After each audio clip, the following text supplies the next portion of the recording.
So I remember when I walked into a hotel room when Gore named Lieberman as his running mate. And I looked at this TV and I was shocked, and I wanted to say, "Shah!"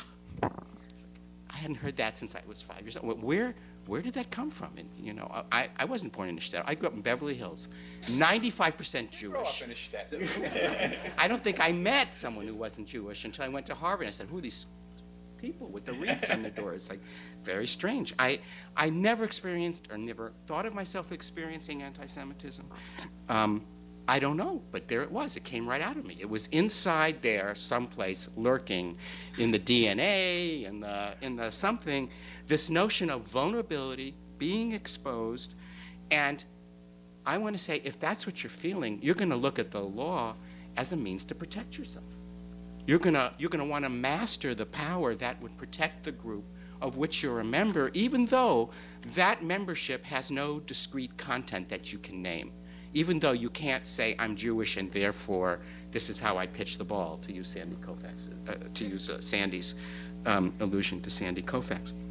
So on this account, I mean, if Mark is correct, it may be that the next generation of Jews don't experience this drive toward constitutional law because they may not be so vulnerable. If Mark is correct that the Jewish organizations have pulled out because no one cares, because we're so strong now we don't care, maybe that reflects itself in the next generation. I don't know. But I would also point to one other phenomenon here very quickly, and then I'll conclude. And that is, I think as I witness myself growing old and watching this scene, a very important change is happening, which is that the line is being drawn not between Jews, Protestants, and Catholics, but between the religious and the non-religious, between the community of the faithful and those who are not religious in their core. And on that line, I fall in the secular line. I would say most of the people I've named in these passages fall in. I think they're closer to Rawls by far than they're close to the Satmars. And I think that on that account, Robert Cover, who Suzanne is right to put at the center of things, is a really interesting transitional case, because he became a religious Jew later in his life. And when he looked very deeply inside of himself as a multicultural Jew, as a Jew who had found and created his identity, he found himself more closely allied to the Amish than to the secular Jews, right? He saw himself allied on the side of the religious as opposed to Jews who are also secular Jews.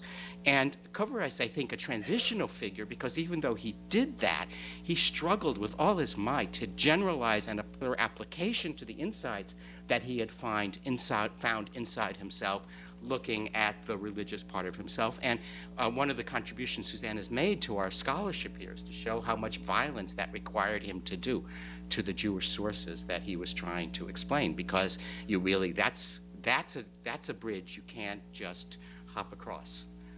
You're either on one side of that divide or the other side of that divide, and you can't just blur that difference. It's very hard to do.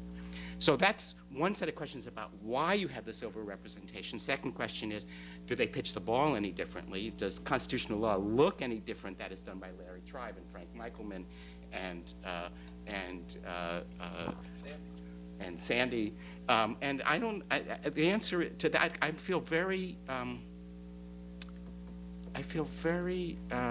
reluctant to answer that question, because of course any answer is going to be either self-flagellation or self-congratulation. It's very hard to get outside of that for yourself. But if I had to ask, what difference it makes in what I see in the scholarship, I would say I would stress 4 themes that come close to the themes that Morty and Dahlia were stressing in their respective subjects. That is to say, I would say in the work of Jews that I see, there is a comfortableness in moving between memory and text.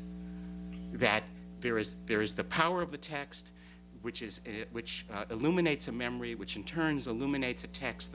The vibrant exchange between memory and text is something that feels very comfortable, I think, from a lot of rituals that Jews engage in, even if, like myself, all they can do is transliterate the Hebrew and don't know it. So that's one. Second, there's an ease in moving between stability and change, between, on the one hand, acknowledging that this is the law, it's got to endure, and on the other hand, it's got to adapt.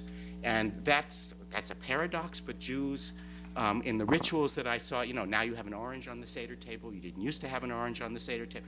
That dialectic is something that Jews in their rituals live with rather consistently. And so I think that might be expressed in the scholarship. Third, there is an ease with a tradition that combines argumentation, dissent, and authority.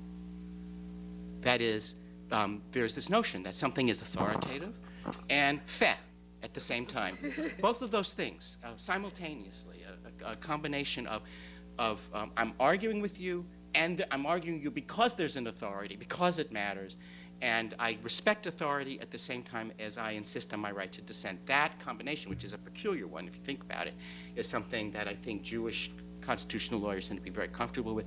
And finally, the fourth would be that there is this, again, this yoking of disparate instincts in that the scholarship of all of the figures that I've mentioned is at the same time extremely intellectual, abstract, and engaged, practically engaged. So there is this mediation between a very hyper-analytic intelligence and a very in-your-face, grounded engagement with the practical problems. And somehow this is mediated in that scholarship in ways I suspect that comes out of traditions that at least feel comfortable to me. Now, whether exclusive or not, I don't know. So thank you all. Do we have time?